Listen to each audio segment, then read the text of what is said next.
त्या असल्या भ्याड हल्ल्याने माझ्या धर्मनिरपेक्षता आणि या स्वभावात आणि मुसलमानांसाठी केलं वगैरे, मी मुसलमानांसाठी लढत नसतो, मी विषयावर लढतो.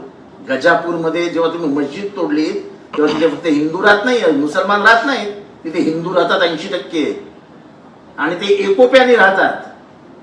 त्यांचे सगळे सण एकोप्याने साजरे केले जातात. ही कोल्हापूरची परंपरा आहे.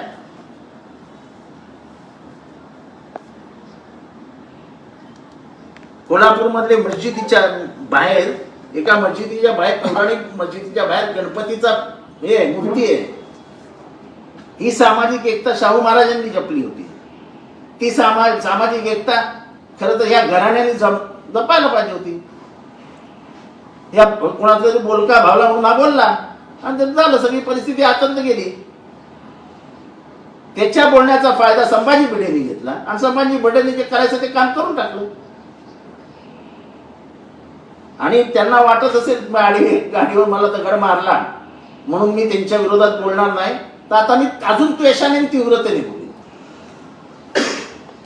मी आजपर्यंत तरी आहोजाहो करायचो.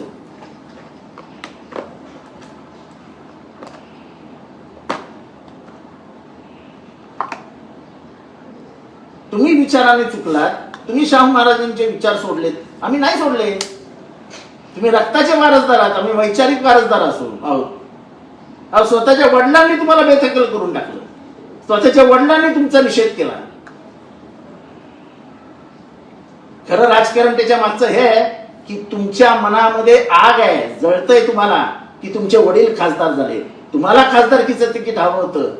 सगळ्या पक्षांच्या दरवाजात जाऊन आले तुम्ही, त्यांनी तिकीट न दिल्यामुळे आणि आपले वडील खासदार झाले. याच्यातनं तुम्हाला जो आग लागली ना, त्याच्यातनं तुम्ही हे सगळे बेताल वक्तव्य करतात आणि बेताल वागतात. आज सत्य सांगितलं मी महाराष्ट्रात.